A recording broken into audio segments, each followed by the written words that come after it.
Well, good afternoon, everybody. How are you all doing? Good. Yeah, we've got a full house here today to hear Bill George talk about his book, Victory in the Pool. My name is Ted Fong.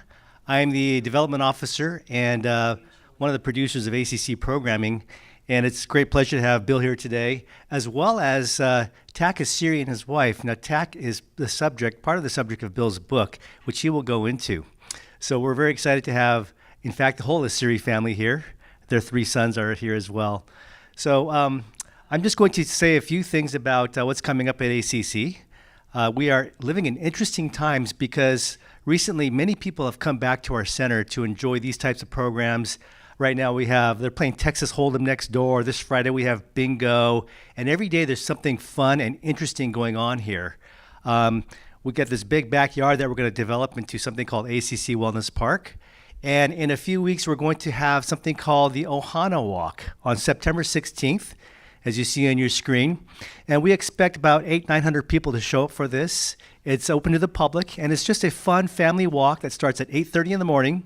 And around 10:30, then you come back here, and we enjoy live entertainment, a picnic. We're going to have a very special celebration of our community centenarians.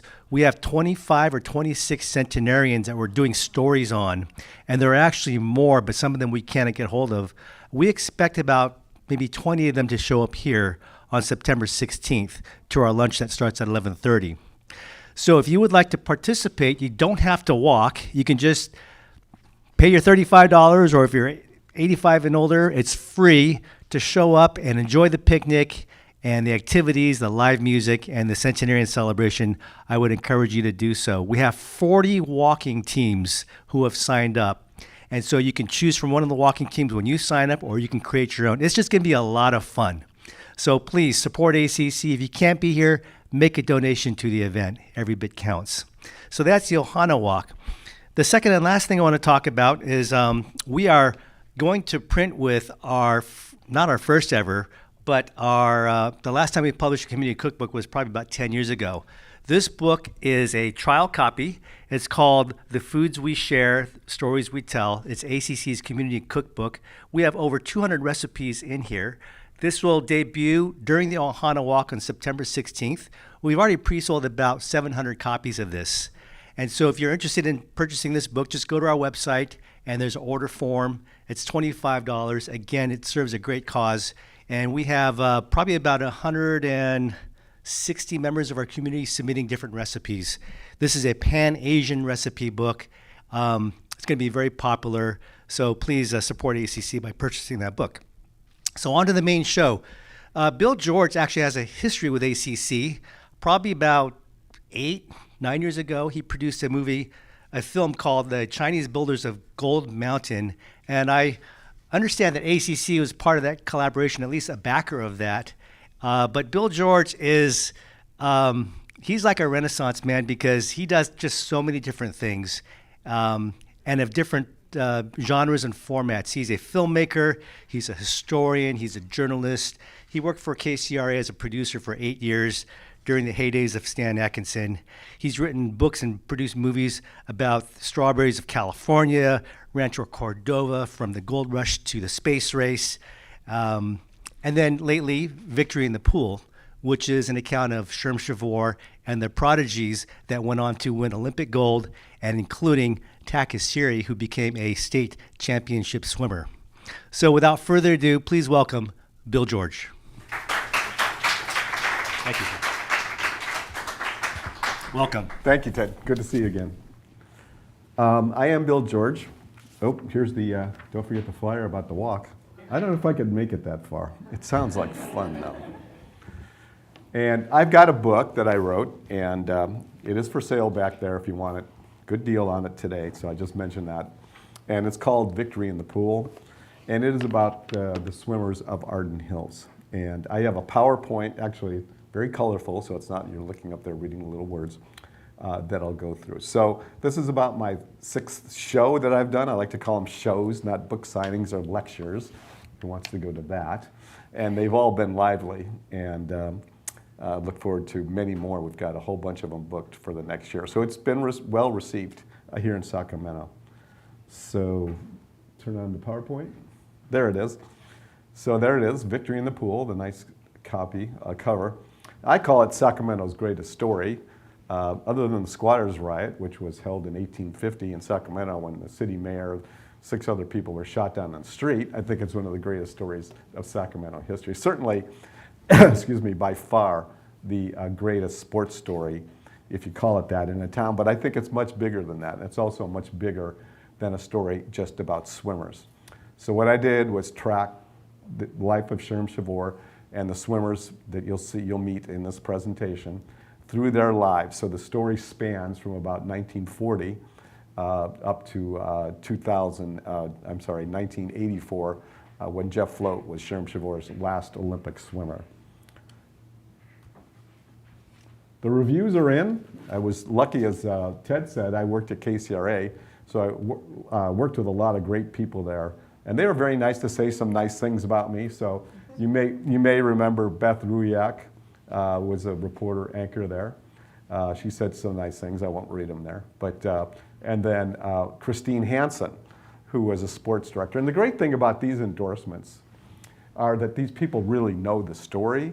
They knew Sherm, they knew the swimmers, and they were kind enough to review the book for me before it went to print and point out things. Christine Hansen actually lived next door to Sherm for a while, so she really knew him.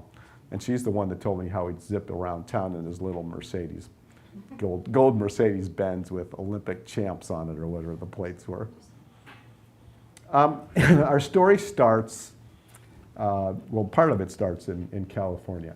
California is the dominant swim power in the United States, was more so even back in the day because it was just focused here, concentrated, mainly because of the weather. Now there's indoor swimming everywhere. But here in California, it rose up. And here's a look at a typical swimming pool of that era. Not very much, just an apron. I don't know if this was in a motel, looks like a motel or a club, but that's basically what you got, a little apron, concrete apron with a swimming pool. And the interesting thing, and it's in the book, which I had never realized, there's something called age group swimming. Those of you that were swimmers, raising their hands there, I know at least 2 or 3 of you, you went through age group swimming. Well, age group swimming was founded in California in the 30s and 40s, and it was a result of polio. Because of polio, kids flooded into, bad analogy there, but they flocked to swimming pools to do what they called hydrotherapy.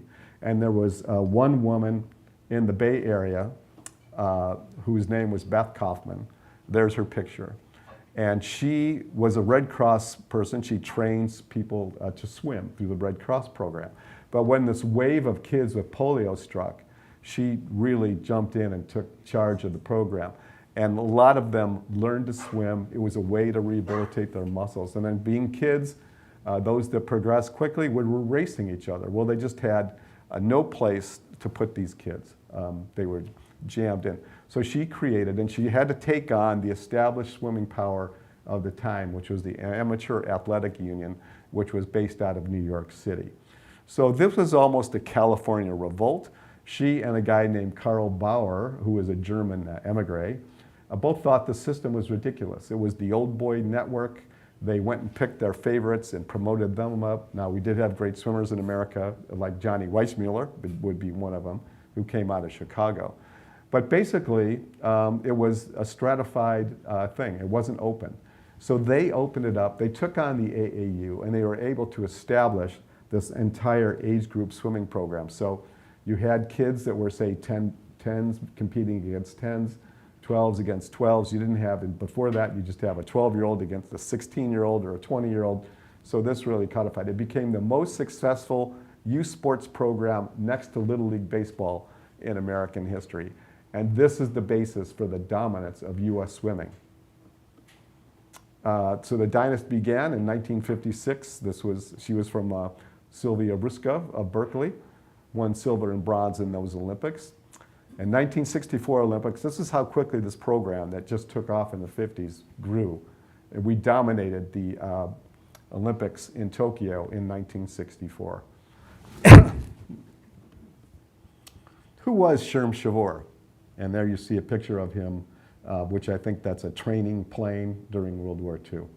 Of course, he served in the Army Air Corps. I like this introduction to the Odyssey.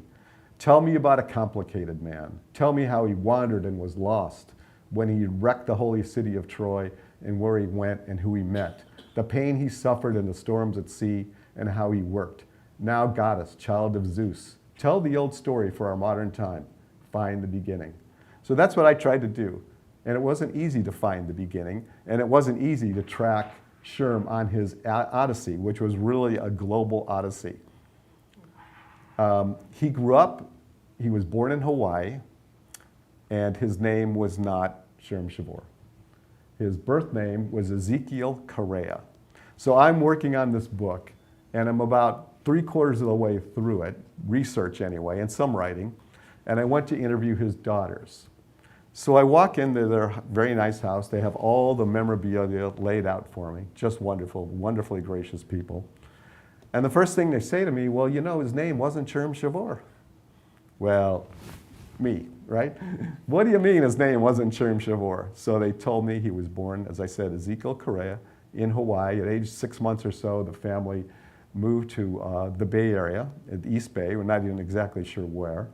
And he grew up there, kind of a rough and scrabble, hard scrabble environment. He worked on the docks with his father, who was became a longshoreman. He had been a sugarcane worker.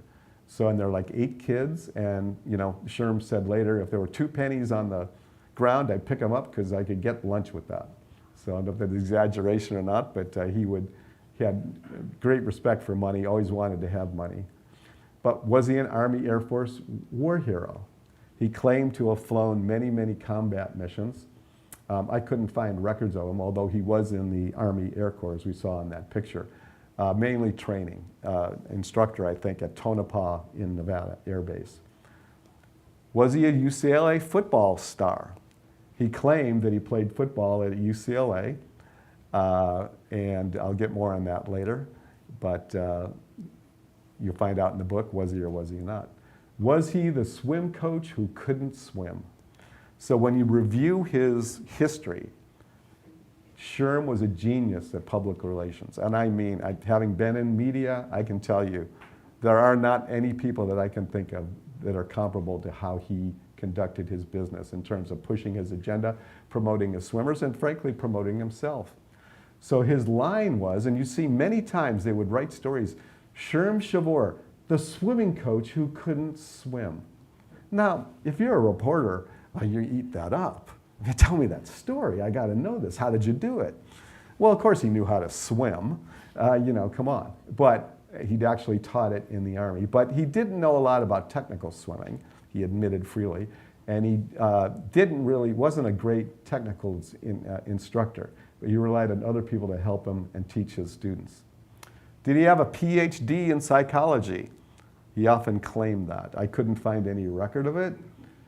That doesn't mean it didn't happen. I just couldn't find out when, where, and when. But having said that, not only was he a master public relations person, he was a master psychologist. And his psychological tricks, if you want to call them, or techniques, probably better. Again, psychologists would accuse me of calling their work tricks. He knew how to motivate everybody like it's no one I've ever seen. If it weren't for Sherm Chavoor and his psychological approach to Mark Spitz may have never gone to the '72 Olympics, and he certainly would not have won 7 gold medals. Was he the only millionaire swim coach? I'll tell you right now, yes he was. Yes he was. At that time, I don't know if there's any now, but when he was starting out, he started out the YMCA, but he built his own swim club. I'll talk a little bit about that later, and that would be Arden Hills. But most swim coaches, and I'm not, and most coaches generally, they go and coach their team, and then maybe they teach or do other things, and they go home at night, and that's it. But that was not going to confine Sherm Chavoor. He had a much, much bigger vision.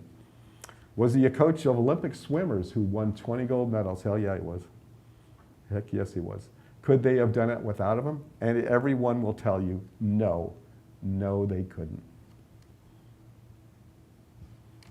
He had a way of talking to people, having been in the military, and I listened to videos and recordings of him. I talked to him a few times, but never in a competitive situation. But he would get his swimmers, and he would mock them and praise them, almost sentence by sentence. He'd say, yeah, okay, you're going good. You got to go faster. You won that race, great. What were you looking around? What are you doing? What are you trying to do? Get a suntan there?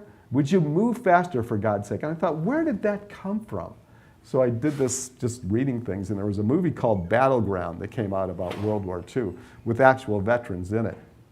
And it was reviewed by the New York Times, a great movie reviewer called Bosley Crowther. And he said the genius of this film was that it caught the dauntless mockery of the American GI. What a phrase. Just think about that. These are guys in combat. They're taking hills. They're in war. And they're like, giving it to each other. Hey, Jones, the next time you want to make sure we fire the mortar fire before we go up that hill, just giving it to each other. And that is the lingo he kept for his whole coaching career. And you could talk, again, any Olympian. So it's half mockery, half goading, and a little bit of praise. His unlikely first great swimmers. So as I said, he got his first job after the Army at the YMCA. So this is 1945, 1946. And look at that picture. And this is just one of many pictures. So these are kids of all ethnic backgrounds. And Sacramento has always been a place of diversity since the gold rush. People from all over the world were here. So after the war, the Y was one of the big places where kids would go. Mark Spitz would later swim there. And that was the place where they got trained, or just, parents just dropped them off to keep them busy, recreate. There weren't a lot of other options in those days. And the Y accepted everybody. Now, many clubs at that time and organizations did not accept minorities. You just were not even allowed in the door, so to speak. No, Jews weren't allowed in the door. The Y opened its arms to everybody, and that's where Chavoor really got his education and his training and started to train athletes. Winners all. Here is a story I think it was the B, bad picture. But here's a white kid, a black kid, and 2 Japanese Americans, one of whom's with us today, Takasiri. We'll hear from a little bit. And so this is 1949. So within just a few years, Chavoor has this team, which hadn't even started as a team really, just kids in the pool. And he motivated them and he got them swimming and they start winning everything. And the great thing about the B and the Union in those days, this is before television. This is before the rise of, I like to call it fake celebrity sports, but that's my opinion. This is when people were really into community sports. And so the B and other papers chronicled these things in great detail. And you see them. The Y beating the Berkeley Y or the Bay Area Y or beating some other team. On and on. And it keeps growing and growing. And their swimmers start setting records. And as I said, one of them is this guy named Tak Asiri. And Tak, wave to the crowd so everybody knows who you are. There he is. And he was really, I would say, Sherm's first great swimmer. And you see the media coverage there, so that is a story about him that's called a sports tune. So they would do these cartoons. It's by a famous artist named Murray Olderman, who went on to fame with the New York Times and other papers and chronicling sports and other events. He was a writer and a cartoonist. And so here we are capturing tack at an early age, and his exploits in the breaststroke, in which he won Northern California championships and great renown. Lots of coverage in the press. 1952 Olympian, there he is. I like this because in a lot of pictures of swimmers, you can never see their face. They're always underwater, but they actually got a good picture of them. Look at that. So by 1952, the swimming experts were saying, this kid could represent us in the 52 Olympics. That's how good he was. He had a great reputation. From Sacramento, had gone to the internment camps, come out, swum under Chavoor, and by 1952 was considered Olympic timber. The dream realized. He was the Pacific Conference. What is it? It doesn't even exist anymore. He was going to call it the Pac-8. Now I think it's gone. Breaststroke champion, and he became the captain at University of California, Berkeley, which he said was the highest honor of his life. So just an amazing story, and it's all chronicled in the book. Oh, but he didn't go to the Olympics. Instead, one day he was on the bus going back to Sacramento from Berkeley, and he met this hot chick. And she had a seat for him, and she said, oh, why don't you sit here? Well, long story short, she snagged him. And so he raised a family, became a pharmacist, and some of his sons are here today. Children are here today, so a great story. And again, would that happen today? I don't know. If you're being groomed for Olympics, would they allow you even to get married and have a family, or would that be a prospect? I don't know, but somehow I think this was a better time for athletes and people than some of the pressure these kids are under today. That's my own opinion, obviously. And he kept his attention throughout his life. The bee caught up with him years later when he was a senior swimmer. What's the word? Not senior. Master swimmer. So I said, who is your PR rep? But he got a lot of attention, deservedly so.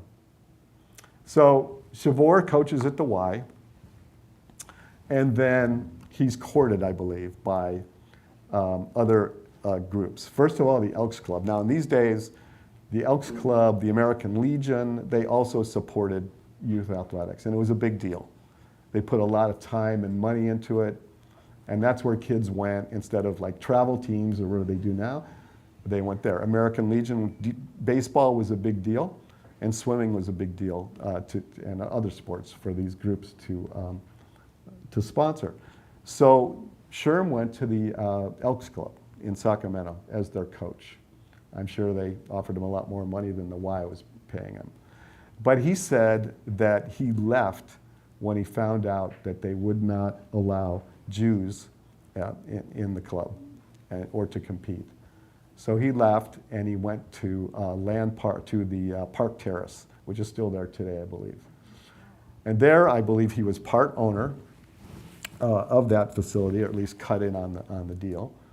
And he experienced the same thing, where he said he felt that there was racism, that they wouldn't let minority swimmers in there. And so he'd had enough. And he said, no, I'm going to do adventure on my own. So I showed you that picture earlier of what kind of swimming pools of the era looked like, and clubs like just a pool with an apron around it. He had a vision, and he got Arden Hills Swim and Tennis Club, and he created this. Again, here's a guy from the docks in Oakland, no experience, and he, by hook and by crook, goes around, raises the money, gets the membership lined up, and I mentioned the architectural firm here, Rickey and Brooks, because they were a premier architectural firm in Sacramento in that era. And many famous buildings they designed. So he just can go out and get some Jamo, some low-cost guy to put together a cheap plan. He went for a big thing. And he had a great piece of property. Those of you who've been to Arden Hills over the years know what a great piece of property that is. So he builds that in the 50s. 54, I think, was the year he actually started it. And here is a sketch of it. Arden Hills quickly became extremely popular. And I always liked the line that Chavoor had, which was, Mark Spitz would have been as successful as a tomato in a tomato factory if it weren't for his family. And he felt like that about every one of his swimmers. His swimmers all swam at Arden Hills. They were all, most of them, parts of families. These are some of the famous families of Arden Hills. Somebody who swam there is shaking her head. And she knew all these people. And there's many, many more names. I just couldn't get them on a screen. But the Baker family, the Ferris family, which had John Ferris, an Olympic bronze medal winner, and his sister Joan Ferris, who was a champion swimmer and U.S. national champion and barely missed the Olympic team in '64 in the Olympic trials. The Favero family, Johnsons, the Spitz family. People don't realize Spitz had a sister, Nancy, who was also an AAU champion, a collegiate champion. Fairbank, the Nilos, et cetera, et cetera. So wish I could get all the names up there, but I'm going to put them on a website. That's my pledge. So the Junior Olympics we talked about, these meets became a very big deal. So here's Arden Hills. You see it all lit up at night. And look at the crowd. And I believe one of them, although I couldn't confirm it, but I heard one of them, ABC had on television nationally there. So there was a lot of publicity about it, a lot of buzz, if you will. The Bee sponsored it, KFBK sponsored it. There are big headlines all the time after every meet about who did what. And many, many famous swimmers came through here, including Don Scholander, Donna Di Verona, the big, big names of the era.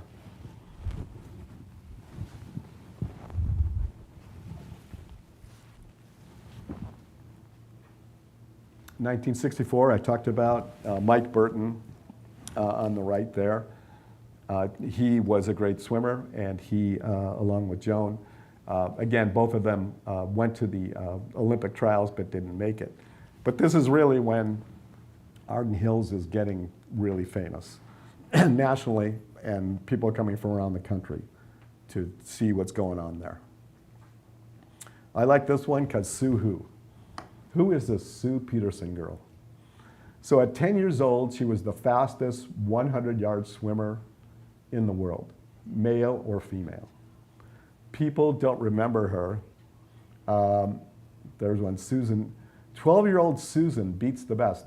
So she was on a first name basis with the people of Sacramento, with the media. They didn't even put Sue Peterson, it was Susan, and everybody knew who she was. You read the papers at those times, in those days, and she was just a huge deal. See, it beat the Olympic champion in 1963 at the U.S. Invitational, and those were some big names of the day. So unfortunately, although she won 2 gold and 2 silver, in '68 in Mexico City, she is not remembered at all today in Sacramento, and I just think that's ridiculous. The best rivalry going, that's what Chavoor said about him. So one day, this kind of pudgy little kid shows up from Haddonfield, New Jersey. Her father had been transferred from there to Campbell Soup, and it just so happened to be her name was Debbie Meyer. So Chavoor, like he always did with his swimmers when people showed up, said, well, I want to swim here. He'd say, okay, are you a good swimmer? Well, she'd swum some, but she had not been anything to write home about. So he basically throws her in the pool. He did this with Mike Burton. He did it with all his swimmers. He probably did it with Tack, I don't know. He'd say, let me see what you can do.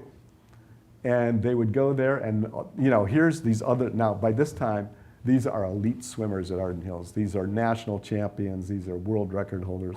So imagine being that age, getting thrown in the pool, and all these kids are whizzing by you. Well, Chavoor looked at her.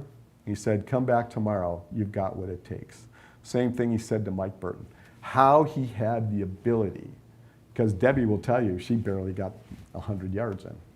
You know, gasping. She's trying to go fast. She's not going anywhere. But he knew. He could tell the kids that had guts. That's what he wanted. He didn't care what your strokes looked like. He didn't care what your training was. If you had guts and you showed him you could do it, he was there for you. Mexico City. Okay, so this is the first big Olympics for Arden Hills. In '67, Chavoor was named coach of the Pan American team, and that was in Canada. They went up there and they did very well and won all kinds of gold medals. And Chavoor got a national reputation, so he gets named the head of the women's Olympic swim team for '68 in Mexico City. I put that picture up here. That's the most iconic picture of the Mexico City Olympics, the '68 Olympics. And in my view, it's somewhat a tragedy that this image supplanted everything else about those Olympics. The Mexico City Games were first games in a Spanish-speaking country, first games in a Latin American country. Mexico City had put its all into it. They were the first ones to do a cultural Olympics. And the artwork there and everything was just amazing. And it meant so much to Mexico. And it was completely, really obliterated by the protest. I'm not saying the protest shouldn't have happened or wasn't it good, but it's just that this image is the one that people remember. It's why I use it. Mexico City, a departure in art, design, and fashion. And I just want to read a little bit from my book, if I may, about it, because I think this kind of captures it. So remember, 1968 was a year of revolution. Now, we're so American-centric, we only think about the riots here that we had in Chicago and other places, the riots at the Democratic National Committee, and they're horrible, but it was worldwide. And in Mexico City, they had a riot the week before the Olympics. When the Americans showed up, and Debbie and those guys, they had to take their buses from the airport to the Olympic Village, and they went down streets lined with troops who were armed with bayonets out. That's how bad it was. So there'd been a disturbance, a riot, there'd been a shooting, Mexican students were killed in the shooting, and people were very afraid of what was going to happen. But the wars, invasions, political protests, and boycotts failed to stop the games. On the eve of the opening ceremonies, Mexican President Gustavo Díaz Ordaz contemplated the magnitude of the achievement. Bold, colorful logos, posters, banners, and displays gleamed under the Mexican sky. In their colorful costumes, the folkloric artists were ready to display the nation's diverse cultures to the world. Huge crowds from around the world were arriving to participate in the Olympiad. The lively animated scene, televised in a magnificent color to millions of people around the world, replaced the land of Mañana with a modern Oz. Now, I called it the land of Mañana because is that what the Mexican president did not want. He told the graphic designers, and if you look at those games, anybody see Cirque du Soleil? You know what that is? All the, beautiful. It's like that. That's how they plotted the whole thing. So they had all this, what they called op art at the time, and it was everywhere, and just beautiful. And it was designed by Americans, American designers, and Ordaz, the president, told them, he said, I don't care what you do, just don't design a Mexican sleeping under a tree with a sombrero. I want something bold and vivid and unforgettable. And they did it. The Olympic torch arrived the night before the opening ceremonies. The torch bearers were cheered by enormous crowds as they ran on streets covered in flowers. They followed the route of the Spanish conquistador Hernando Cortez, took from the ships on the Gulf of Mexico to Mexico City when he arrived in 1518. The world watched as 20-year-old hurdler Norma Enrique Pasillo, a farmer's daughter, sprinted up the stairs to light the Olympic flame. The amplified whoosh of the igniting flame was drowned out by an ovation from the immense crowd that stood as one, as all of Mexico beamed in pride. And that's really, when you read about it, that it just really struck me, how hard they had worked to do this and how difficult it was to bring it out. There were people plotting in America, from Detroit especially, up until like 2 weeks before the Olympics, saying, the Mexicans are never going to get this done. They'll never get these things built. You can still have time to move the games. That's the pressure they face. So thank God, Avery Brundage, most of you won't know this name, he's seen as a curmudgeon, an old guy that had for years fought for amateurism in athletics, against commercialism. Look where we are today. It was his vision. He said, no, we're going to keep it there. We're going to put it there. So this guy got so much grief over history, was really responsible for doing that. And then, of course, that tradition kept on where other countries, other nations would get the Olympics, not just the so-called industrial world. A fraud arrival, talked about Debbie. There's Debbie at the airport. Now, she was getting serenaded there. And she was, at this time, certainly the biggest female athletic star in the country. In fact, there had been polls come out and championships. She was so popular that even TASS, now this is the height of the Cold War, TASS, the Russian news agency, named her Athlete of the Year. I mean, it was just like, what? You know, because in those days, the US and Soviet Union were really at each other's throats. Oops. Okay, backing around here. There were polls that came out and showed that she was the most popular female athlete in the world, and some of the other ones contending were Billie Jean King, you might remember, the great tennis player. So she was way up there. She was 16 years old. So she and Sherm, it's really great. I categorize it all through the book. But as she said, it was a love-hate relationship, but she would say mostly love. And she was, as I say, the pride of the American side. The week leading up to the competition, so there are always 2 weeks, a fortnight, and swimming happened to go first this time. Is that no? Second. Anyway, there were people from all over the world, coaches would come to watch her work out, and they were amazed at what Sherm was just screaming at her. What are you doing? You're not going to win anything. In front, the press was shocked. The press was shocked. So it was just unbelievable, but you know, she could take it, and she did, and used it to motivate her. Of course, her spectacular achievement made her most famous athlete in the world. This is the first Olympics that's on live television in color around the world. So just think about that. When you start talking about famous people, now we've got famous people today, famous athletes certainly, but there's so much more diffusion. You can turn the TV on, I think, and literally watch every college football game is on television somewhere. Just think about that. In those days, you're lucky to get game of the week, right? One game. Well, here it was for a week of media coverage, and so she won 3 gold medals in 1 Olympic. The first is in individual events, the first woman in Olympic history to do it. And it was just, I mean, going through the old clippings from around the world, which you can do now thanks to the internet, everywhere. Debbie Meyer, Debbie Meyer, Debbie Meyer. And there she is on the medal stand. Actually, that's the US Olympic relay team, which also won. And as I said, so Sherm is not only coaching Debbie, he's also head coach of the US women's athletic team. So here's what Arden Hills did. Mike Burton won the 1500 and 400 gold medals. Sue Peterson won 2 gold, 2 silver. John Ferris, 2 bronze. And of course, Sue Peterson, 2 gold and 2 silver. So we beat the world, 13 medals, 8 gold. Only the US, if the US had competed against us, would have beaten them, with Australia landing 8 total medals, 3 gold. The rest of the world swimmers had a total of 8 gold. Now, Mark Spitz, I'll get into his story a little bit, he imploded. He's 18 years old, coming in at the Olympics. He's the top swimmer in the world, setting all kinds of records.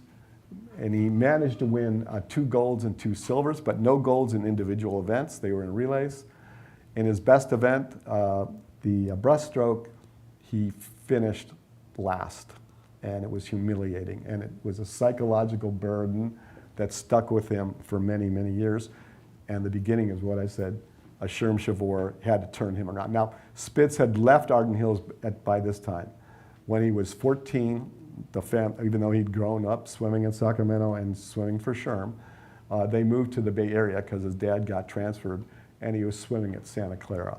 And there he had a lot of issues in the pool, and although he had, under George Haynes, who was a great coach, he had, as I said, become the top male swimmer in the world. He was having lots of problems psychologically. Where are the gold medals? There's Debbie. So Mark Spitz, the greatest kid swimmer ever. So funny story, kind of like Debbie, kind of like Mike Burton. I forgot to say that Mike Burton, who won 2 gold medals in Mexico, he came to Arden Hills and he'd been in a bike accident that had shattered his hip and his knee. He was 13 years old. He couldn't even run. So he gave up his other sports. He concentrated on swimming, came to Arden Hills, and Chavoor did the same thing, threw in the pool. Let me see what you can do. Became probably the greatest distance Olympic swimmer in history. When Spitz showed up, he'd already learned to swim at the YMCA, but not through Sherm, through another coach. And then he was competing, and he'd go out to these meets, and he'd come up against the Arden Hills kids, and he'd get waxed as a 10-year-old. So his father decided that they would go to Arden Hills, and so Chavoor recognized that this kid had a lot of talent, but he came there and he got beat by John Ferris, and he got beat by a couple other kids. So he had if you read the accounts, it was like, oh, Mark Spitz was the champion swimmer from the day he saw a swimming pool. Not true. He had to earn his way like everybody else. Get a good look at each other. This is one of my favorite stories in the book. So here's Spitz and some of his teammates / competitors. And they would get into it so bad in the pool. And they would just do all kinds of tricks to each other, just like boys, right? But they're very, very competitive. So one day they're swimming and Chavoor goes, look, and the big thing in swimming is you can't look around. If you look up, look around, in a sport where it's decided in hundreds of tenths of a second, you're going to lose. So he got fed up with him. He pulled him out of the pool, and he put him there in front of all the other kids. He said, you guys sit here, and you look at each other, and I want you to stare at each other so you don't look around anymore. And so they did, and the other kids, of course, were twittering and laughing.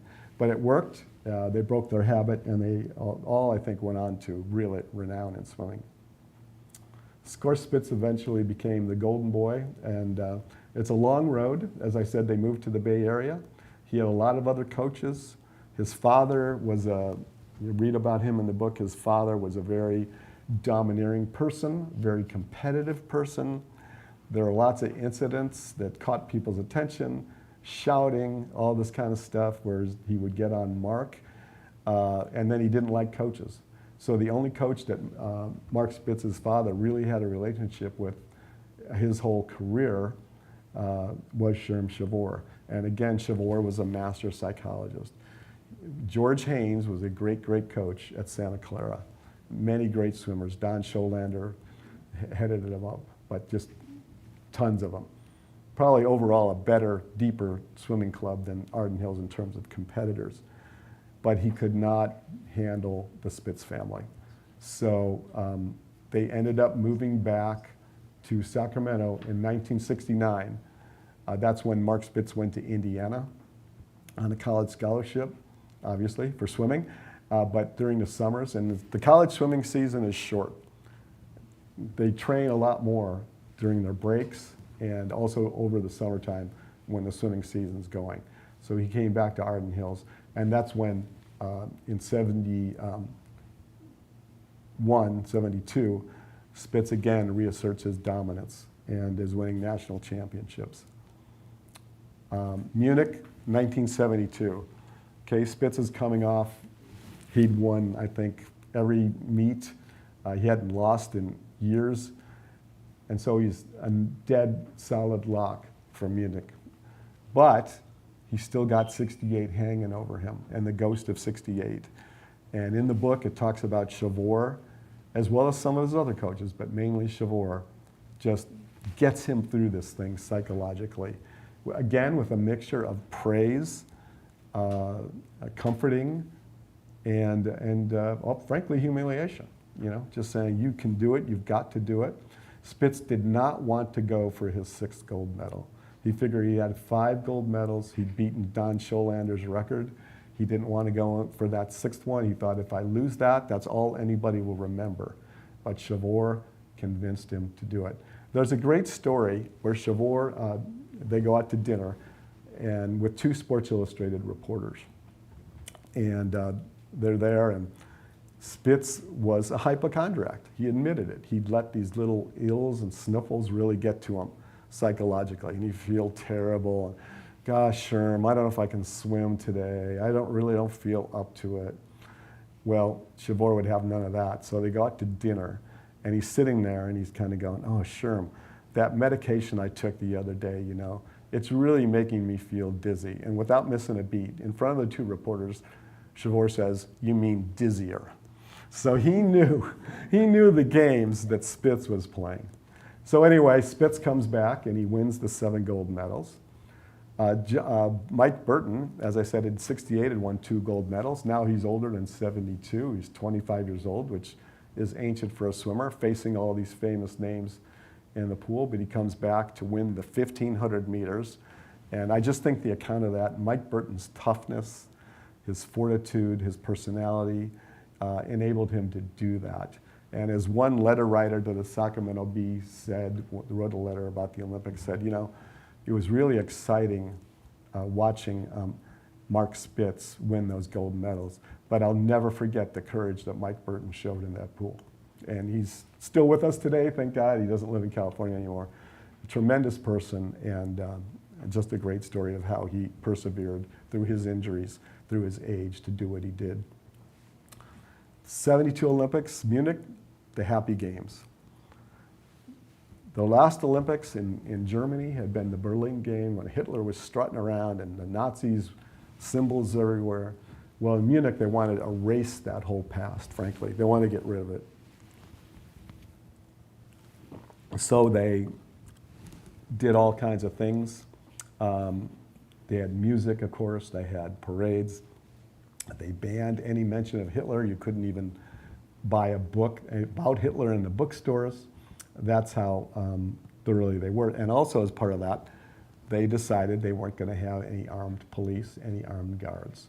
They wanted to be totally peaceful, totally loving. Of course, you know what happened.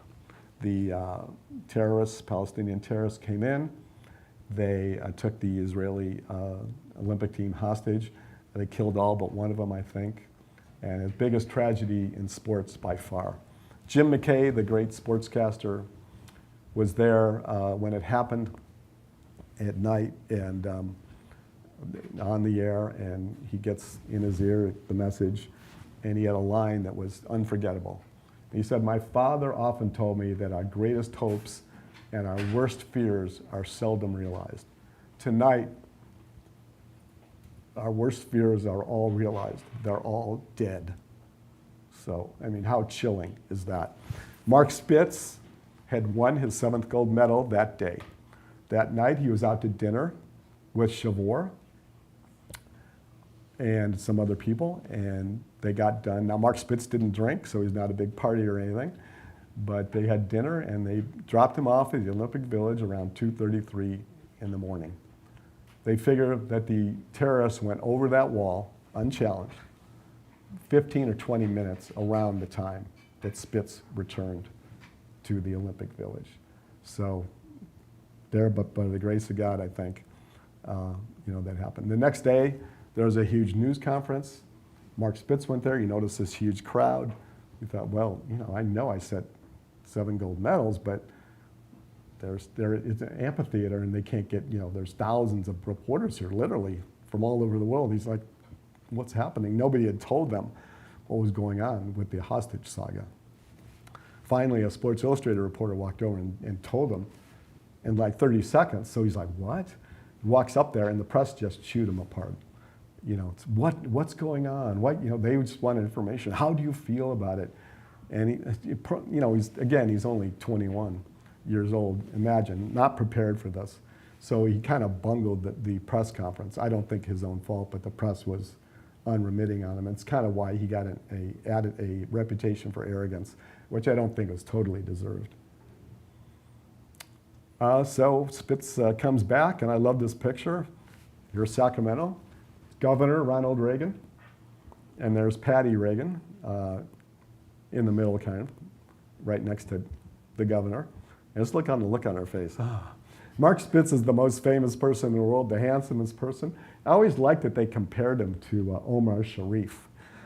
Now, Omar Sharif was big at that time. Of course, he was an Egyptian, and here's Spitz, a Jew, and they're saying, here's the two most handsome people in the world. So, big Sacramento, they had a big parade around the Capitol, and of course, a lot of press coverage, but that was about it.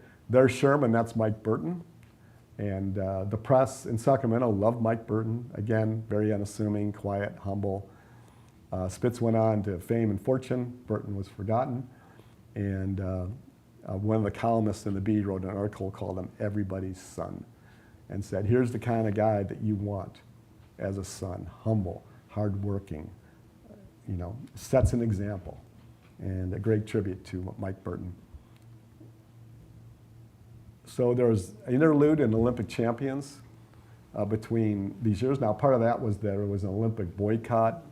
In 1980, the U.S. did not participate in that. And I know we have a Arden Hill swimmer here. There are a couple people that were primed, I think, that would have made that team.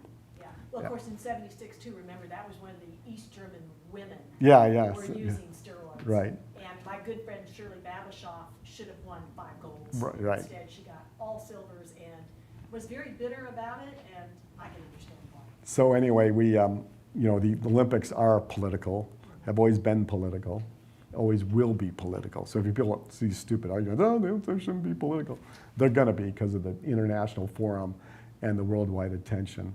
Well, anyway, we didn't produce any Olympians during that period. And so the press in Sacramento even turned on Chavoor. He's lost it. So Chavoor was famous for being a taskmaster. He called his program over-distancing. So these kids would swim thousands of yards a day. Other teams weren't doing that. And so the press, mainly the critics of Chavoor, the coaches at other swim teams in the Sacramento area, had these articles planted that he was losing it. He couldn't relate to parents. He couldn't relate to the modern swimmers. And it was kind of surprising to me, even from my vantage point, having been around, looking back and seeing that how quickly they went after Sherm. It had to be jealousy a little bit, don't you think? So here's the final gold. Jeff Float, 1984 Los Angeles Olympics. Had he been in the 80 Olympics, he would probably have won 3 or more medals in there. So he's a little bit past his prime, but he was on the 4x200 meter relay team, freestyle. And Jeff was deaf. A lot of people didn't realize. And he overcame that, obviously. Sherm coached him his whole life, and then Sherm coached him in the last year as he prepared for his last Olympic bid. And the famous moment in those Olympics was, and just, again, reading the press, all Chavoor's athletes captured the imagination of the press. And it's just amazing. You'd say it's an accident or something, but all through his career. So here's Jeff Float. And the LA Times, I think, fell in love with him. I mean, here's this kid, and he's so exuberant, and he's always pushing his other teammates on and praising him and cheering, and he's there every day.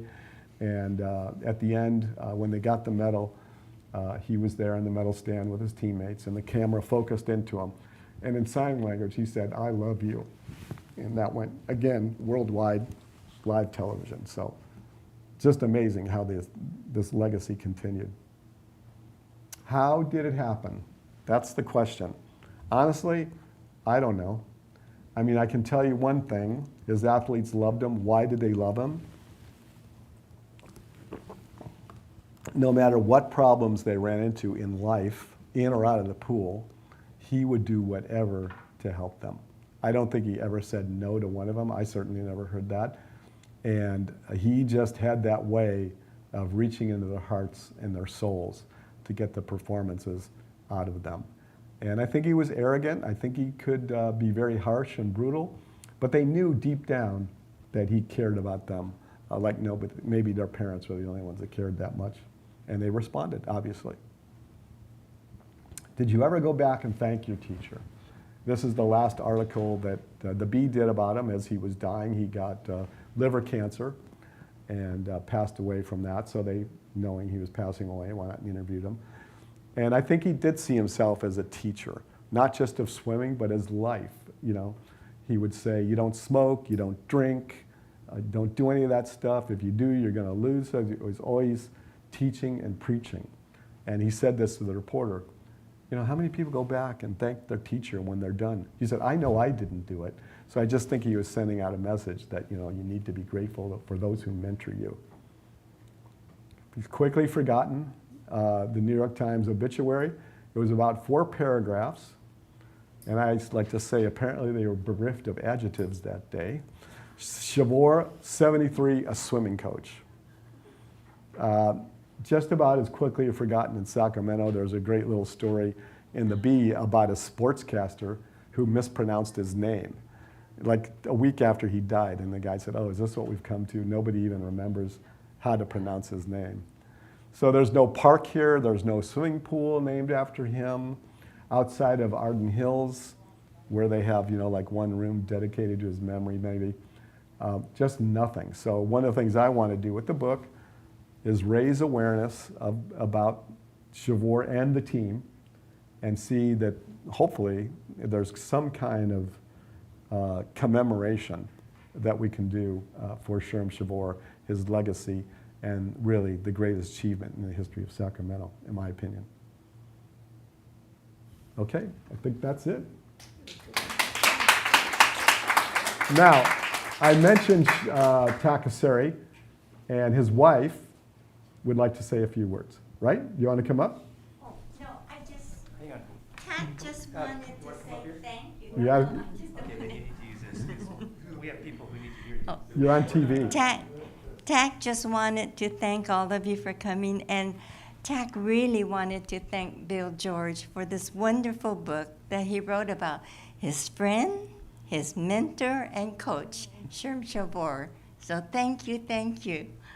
Yeah, so I'd like to say that I'm happy that I met Sherm when I was in junior high school. He changed my life for the better. I didn't know I was going to be in the pool for and then several years after, during my growing up era. That's it. Yeah. Well, mostly thank you, thank you. and thank you for all the people who have supported you guys over the years and supported this book. And like I said, I really want it to be a gift to Sacramento and a memory, a testament to what we've done. So if there's any, do we have time for questions over there in the booth? We do. Anybody like to, questions, observations, statements? You had, One observation. okay. A couple observations. And who are you? Let us know who you are. My name's Kimberly Welch, and I was one of Sherm's swimmers for about 10 years. My family joined the club in the late 50s, and it was a beautiful, beautiful club, as everyone knows, live oaks and so on. But I was a little different from the Ferris family and the Burtons because I was the only one in my family who joined the team. I was just a very competitive person. I saw the team practicing, and I said, I want to do that. And so my mother, who was a saint like all swimming mothers, said, okay. So I started out, I was 6 years old, and I knew all those people. They were all a little older than I was. And so like, I have been in the pool with Mark Spitz, but he was, huge. However, I have a program from when I was 8, and he was about 14, and I won the High Point Trophy, and he didn't win anything. So, but I mean, what he was one of those skinny kids who suddenly grew, and he was just the skinniest with the hugest shoulders, because your physique does make a difference. The other observation I think is important is Susie Peterson I also knew. She was about 3 years older than I was, and she was huge. I mean, what Bill didn't mention is when she was 12 years old, she looked fully 16 years old. She was about 5'9". She was mature. And my mother talked to her mother, and Mrs. Peterson said, everyone thinks I faked a birth certificate for her because everyone else looked like a little girl, and Susie Peterson looked like a full-grown woman. And she was funny. She was hilarious. At the '68 Olympics, she did very well, but Sherm thought she could have won more. And what she wanted to do was go out and party because she was also socially mature. And apparently what she said to him, he said, you need to go home and sleep. And she says, Shermie, don't cramp my style. I'm here to have a good time. So I'm it not was- sure if that's true. I heard it from, I think it was Debbie Meyer. So Uh-oh. I knew Debbie. Debbie was older than I was, but Okay. she was a very good swimmer. Again, big shoulders and slender. But Susie was wonderful. But she retired fairly soon after the Olympics. I think she ended up getting Yeah, married. another year. It was another year and a half that she was swimming. There you go. You know and all the she details. beat. It's all in the book. Oh, but good. she did come back. So she lost. Blanking on the name right now. She would have won another gold medal, which would have been 3. You're right. Except she'd beaten this woman twice before, and then Exactly. came back to beat her the next year in the national championships. And she said that her foot just slipped off Yeah. on the turn. Yeah, and and I that's can how believe close it was, and she came in second for the Very silver. close. Yeah, exactly. So the But partying she didn't was make it- big, and that's all in the book. Oh, and good. That's about good the to know. relationships of them. So Yeah, and that's, it was fun, but I will say, having been a swimmer, it was very, very, very hard work. oh yeah. I mean, hours and hours, and I came after Susie Peterson, and I was a good swimmer, age group, and I couldn't beat her records. I won High Point trophies and I won races, but Susie Peterson set records that stood for like 4 or 5 years. And she was a wonderful person, incidentally, just Yep. jolly and sweet. But I think it's too bad she's forgotten because she was a Yes. super swimmer. Anyway, other than Well, that. thank you. That was very interesting. Yeah. Thank you. Anybody else? Denise? Thank you for the talk today. I came in a little late. Did you find out where the name how the name Sherm Chavoor came about, number one? And did a lot of these stories that he created about his history, did they all kind of materialize at one time, or did they develop over time? That's great questions. Yes, I did find out the genesis of the name change, which he apparently did during the Second World War. And he, growing up, was reading the newspapers and the sports pages, like most kids. There was a football player named Sherm Chavoor who played for UCLA. Was a star, not a huge star, but a star, known for his toughness and his grit. And talking to his daughters and other people that knew him, he, for some reason, did not like the name Ezekiel Correa.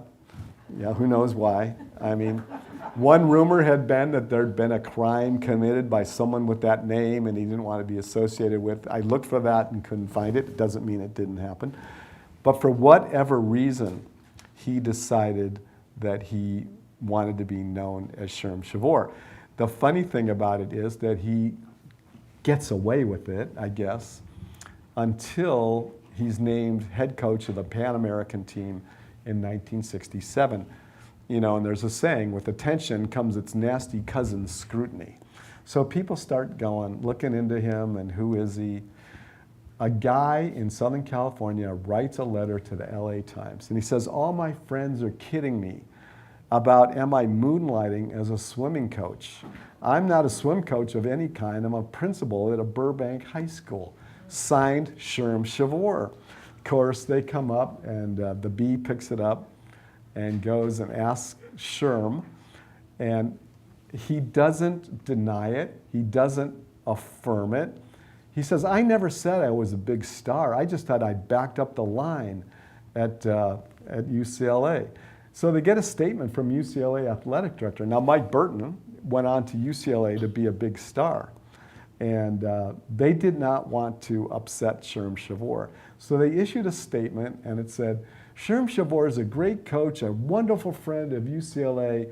We noticed, we admire him and love Mike Burton, but he never attended UCLA. And it went away. This story went away, and he kept saying he was Sherm Chavoor. And to my knowledge, and other people, reporters I've talked to, it never came up again. So he again, here's a guy that just created his own world, right? He created his legacy as a swimming coach. He created a swim club. He did become the only millionaire swim coach. So it was just indomitable, right? And just not backing off. Might remind you of some other people today. Your other question, the stories, that's a good question. I don't think he sat down in 1946 and and developed. And I think they kind of occurred. I think the story about him not being able to swim happened when he coached a swim team and they threw him in the pool. And then he made big histrionics about, oh, I'm drowning, I can't swim. Well, that's where that story came from. And of course, he did nothing to deny it. He just, and again, these stories would be. We would throw him in the pool after meets. Yeah, To swim. yeah, right, there you go. It was sort of a dog paddle, but he was wearing full clothes. Right, right. So he could, but I'll tell you, he never did any stroke instruction. Whatever way Right. you were in the pool, that was it. It was fine. If you went fast. Okay, so we're kind of on camera and on mic, so. Oh, And so she's got the mic back there, so. that's fine. Oh, I was just wondering, when did his daughters find out that, his name was really an alias? That's a good question, and I didn't really get into when they found that out. I don't know if they knew it growing up or not, or it just didn't seem to be an issue with them, though. But they just thought it was kind of, obviously notable, but they didn't tell me exactly when they learned of it. I think I got the feeling that they'd known about it a long time. They had nothing but positive things to say about him, nothing bad. They loved him. They loved Debbie Meyer, just one big family. Did he legally change his name? Yes. Which you can't, there's nothing that says you can't change your There's name. nothing that says you can't change your name. No, he absolutely did. I And found he the admired document. this person that he changed his name. Yeah, to. yeah, yeah, He had to get a social security number. Yeah. yeah. Well, yeah, he did. I mean, I saw the court documents, and it's funny because it kind of migrated. At first, he went from Ezekiel Correa to Sherm Correa, then to Sherm Chavoor. And his mother signed off on the documents. Her name was on there. So, I don't know. It's my name's Brad Pitt, actually. Okay. I think we're running out of time here, so burning up the airways. But thank you all for coming. The book is for sale back there. My lovely wife, Sue, is manning the book sale booth. So, and I'd ask you two things. Spread the word. I think this, it's doing pretty well, I think, in sales. I'd like to get it up there just so people know about the story. And I'm always willing to speak to any group of people, book clubs, anybody else. So if you want a cheap speaker, I don't charge any money, except ACC's paying, what, $20,000, I think? But no, down payment, good.